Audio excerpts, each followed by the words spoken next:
Parlons un peu de base de données.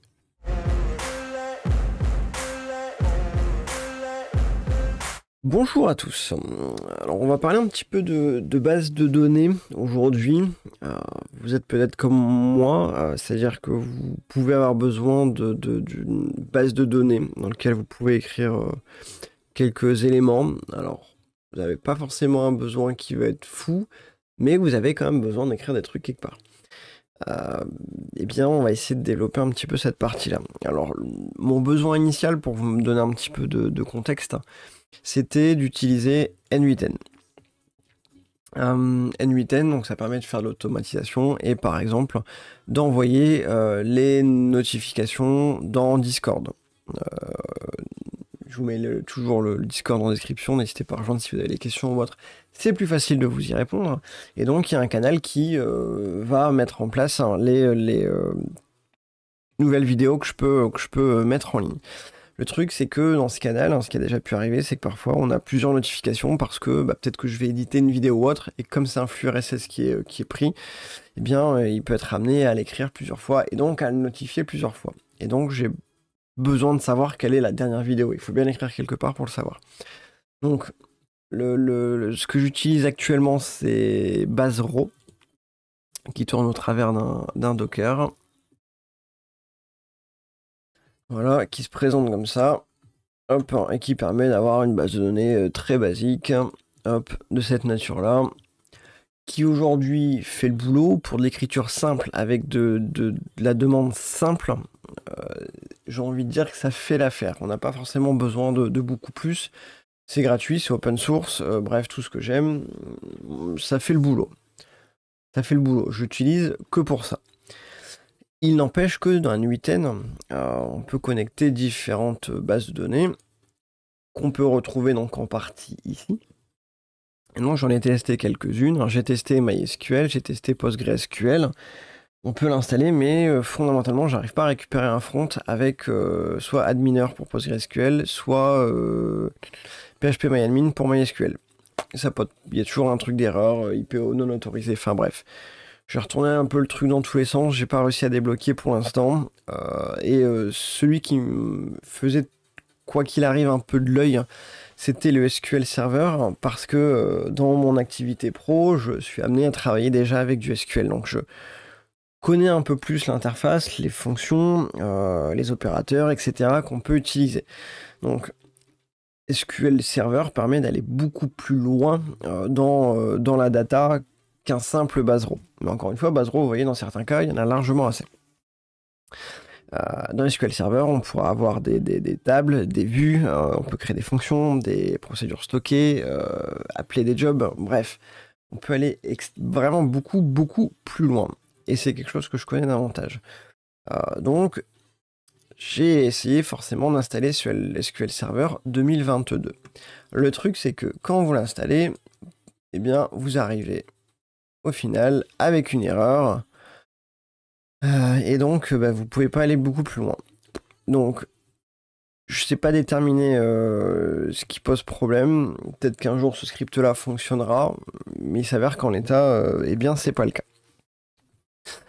Et ce qu'il faut savoir, c'est que dans le SQL Server, donc là 2022 par exemple, ce que je vais chercher à installer, eh bien on a différentes versions. Il y a des versions pro, voilà, il y a tout un tas de services qui sont payants, et vous en avez deux qui sont disponibles en gratuit, mode développeur, mode express. Quand on regarde un petit peu ce qui est derrière ces versions-là, alors la version développeur n'est pas pertinente pour moi et probablement pour vous. Celle que j'ai plus regardée, c'est la partie SQL Server Express, qui est donc gratuite. Attention, c'est pas de l'open source, mais bon, à vous de voir c'est quoi le mieux, selon votre besoin. Et ce que ça nous dit, c'est qu'en gros, ça limite. Cette version-là est limitée à 4 cœurs, 4 Go de RAM et à 10 Go par base de données.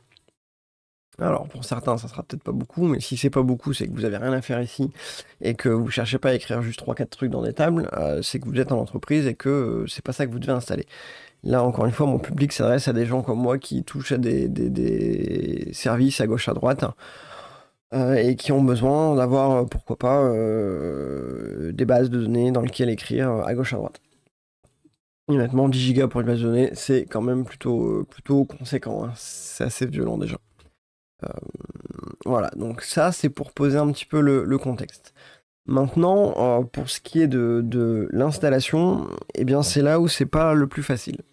Alors, j'ai réussi à le faire puisqu'on voyait qu'il y a un service ici qui tourne. Hop, juste pour vous montrer, vous donner un petit peu c'est quoi le but final. C'est de pouvoir ouvrir et de se connecter à son serveur SQL et de récupérer.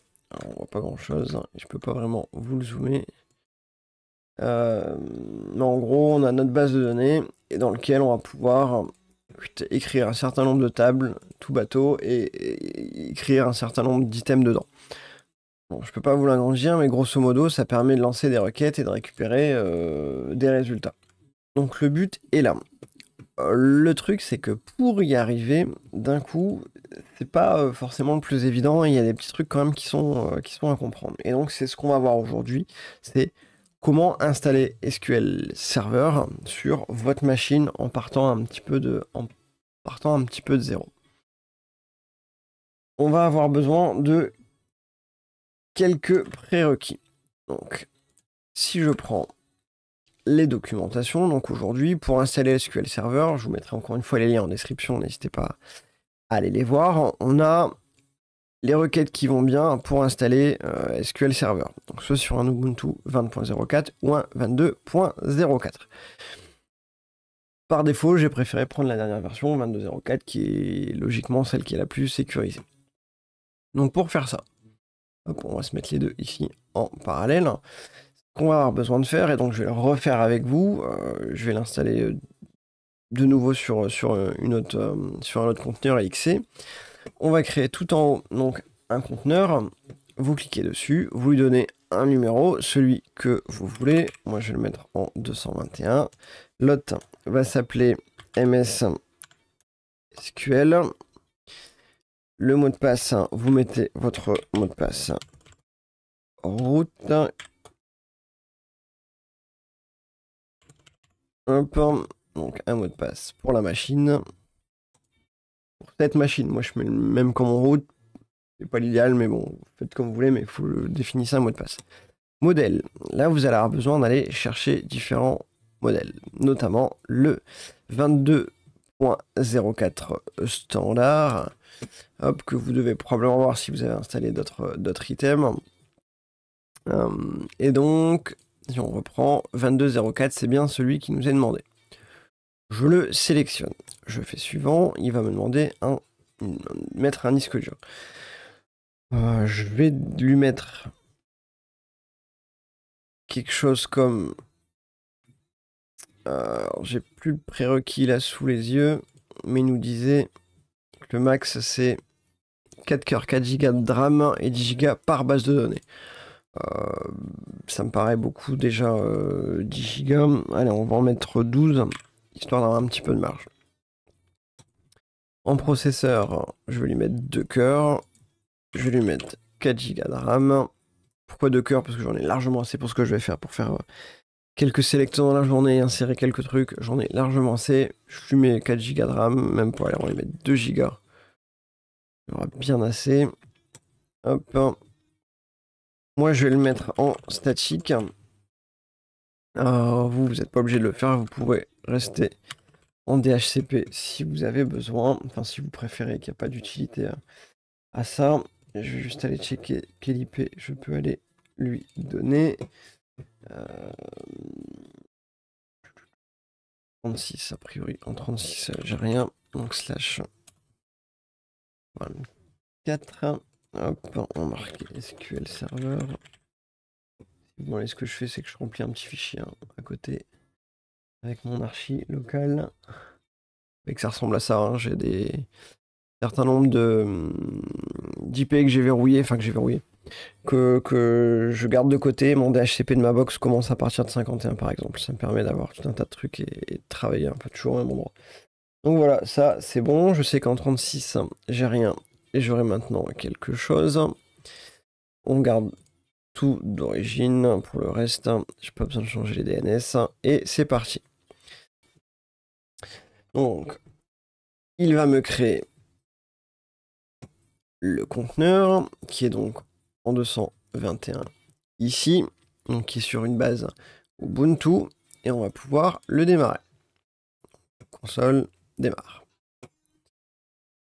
Et on va essayer de se mettre ça en parallèle à chaque fois. Je vais vous le mettre un peu en plus grand. Voilà. On va garder cette documentation-là. Donc, le login, donc root, le mot de passe, hein, celui que vous aviez mis juste avant pour la configuration. Ok, on doit arriver là-dessus. La première chose qu'il va nous demander de faire et qu'il faut faire, c'est apt update et apt upgrade. Hop, ça lance les deux, le et. Donc il va récupérer et mettre à jour avec le apt update la liste des dépôts et le upgrade ce qu'il faut mettre à jour. Donc bon là il va en avoir un petit peu. Je fais yes, je lance, vous laissez faire, il va travailler. Je vous reprends une fois qu'on en est globalement au bout. Ok, bon il est sur la fin. Voilà, c'est good. Donc là il est à jour. On va pouvoir donc se positionner ici sur Ubuntu 22.04 et commencer à copier les différents items. Donc on prend le premier, on le colle et on lance. Il va nous dire qu'il ne connaît pas GPG. GPG, c'est une fonction dans Linux que je ne connais pas forcément, mais il a besoin de l'avoir. Donc il y a deux choses, il y a GPG qui ne connaît pas et curl qui ne connaît pas. Donc pour installer curl, comme il vous dit, c'est apt install curl. Voilà, hop, vous faites oui pour l'installer. Et on va faire le apt install GPG. Yes. Voilà, pour qu'il ait ce qu'il faut pour pouvoir lancer cette commande-là. Donc maintenant que c'est fait, je la relance, il doit connaître, il sait ce que c'est curl, il sait ce que c'est GPG, je valide. Hop, pas d'erreur, retour à la ligne, c'est OK. Donc ça c'est bon. Si cette commande ne fonctionne pas, vous passez par celle du dessous. Pour moi la première, vous voyez, elle est passée, pas de problème. Au suivant. Télécharger, enregistrer manuellement le référentiel SQL. On copie la commande, on la colle. Hop, ok, pas d'erreur, on en est au point 2. Tac, tac, point 3. Il faut aller mettre à jour les dépendances. Vous pouvez coller ça tel quel. Alors, le sudo n'est pas forcément nécessaire. Tac, tac, tac, qu'est-ce qu'il nous dit? Qu'il n'a pas pu vérifier la clé publique. On se remet au propre et on reprend. On a pris ça. Est-ce qu'on veut la réécrire? Oui. Ok. On va passer cette commande-ci. Voilà ce qui doit nous récupérer notre commande. Hop, et on va l'enregistrer. Ok. Une fois que c'est fait, on passe à l'update. Enfin, on récupère les dépôts. Voilà, qui vont bien. On lance l'update. Enfin, l'installation, pardon. Où là, il va aller chercher tout le soft.